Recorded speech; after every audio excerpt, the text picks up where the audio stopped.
All right, guys, it's Brandon. So we have managed to get this far without hitting the circuit breaker one time.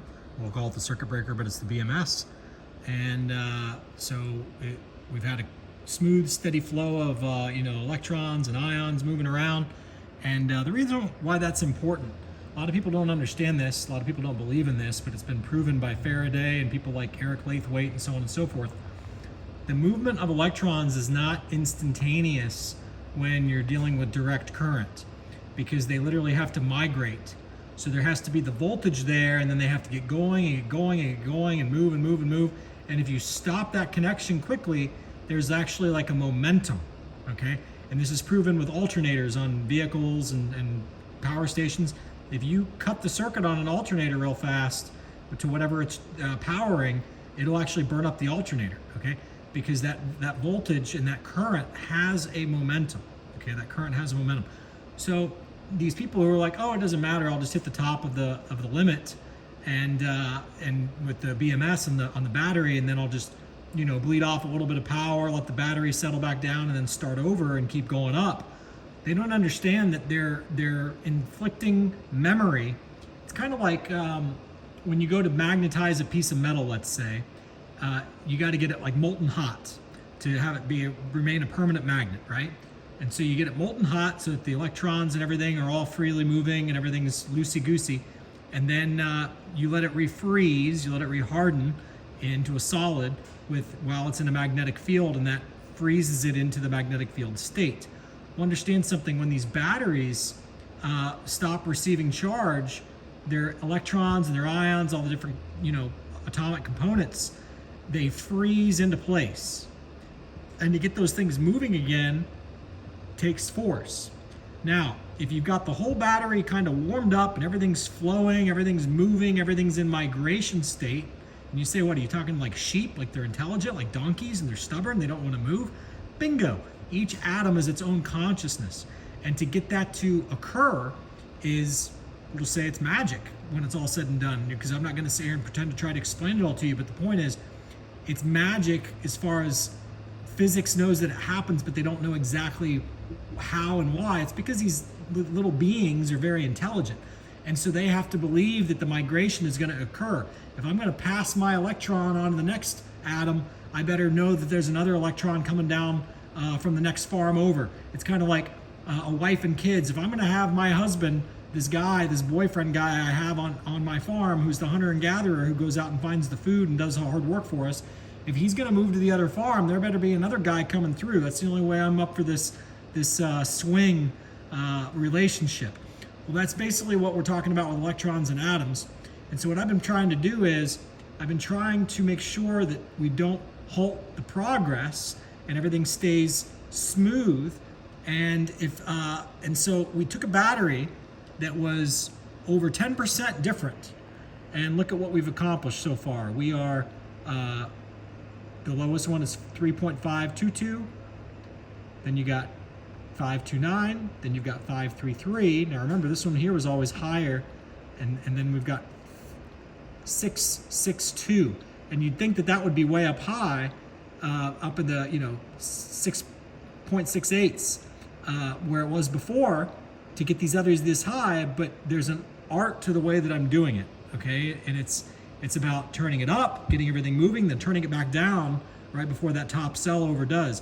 And then when things start to cool back down, then you turn it up again to get everything moving, and then you turn everything back down again. So right now I'm about to turn everything back up for a moment, because we're at 662, okay, which puts us in the safe zone. So this is what I've been doing. And so we're gonna go up to where you see it flow a little bit more juice. So we're going to go up to 0.94. Okay? So at 0.94, that's going to kind of get the migration going. It's going to shock everything and really get that migration going here for the final leg of this migration, because from this point forward, as these other ones start to come up, I'm probably going to have to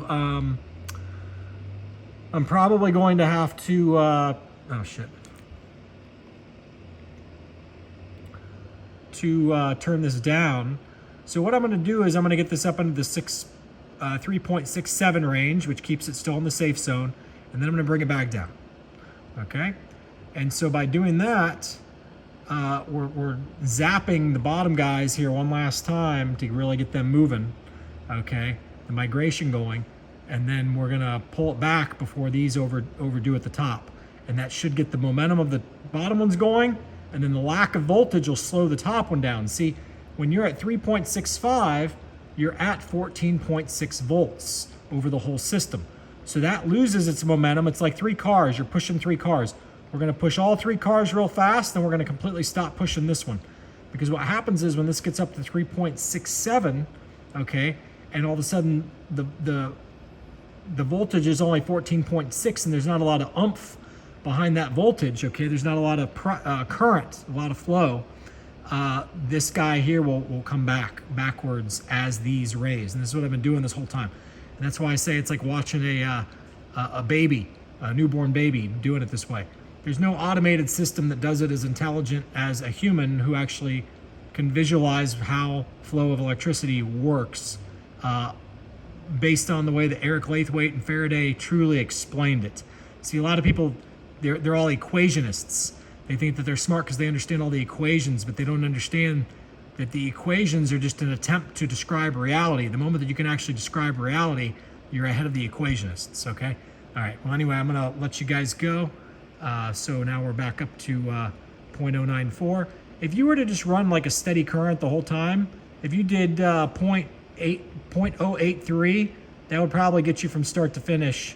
It'd take a really long time, and it wouldn't be, things wouldn't be quite as balanced as what I'm gonna probably be able to get them to here, but that would get you 98% of what I'm about to achieve probably, if you just had it at 0.83 is the safe number on this particular battery at 14.6 volts. When the battery is at, it started out at 69 degrees, now it's up to 73, you see, because it's starting to get more warm because things are starting to get charged up in there. Okay, there's a lot of activity, but throughout this video series, you'll see that it was around 69 degrees the whole time. And that matters. If you're in a 80 or 90 or 100 degrees, okay, that then changes how much, that would change those numbers. The 0.83 would no longer be accurate for you. You might overpower the system on the top cell at 0.083. I don't know. It might be half as much as what you need. I don't know. But the point is the temperature does have an effect also. All right, I'll let you guys go. See ya.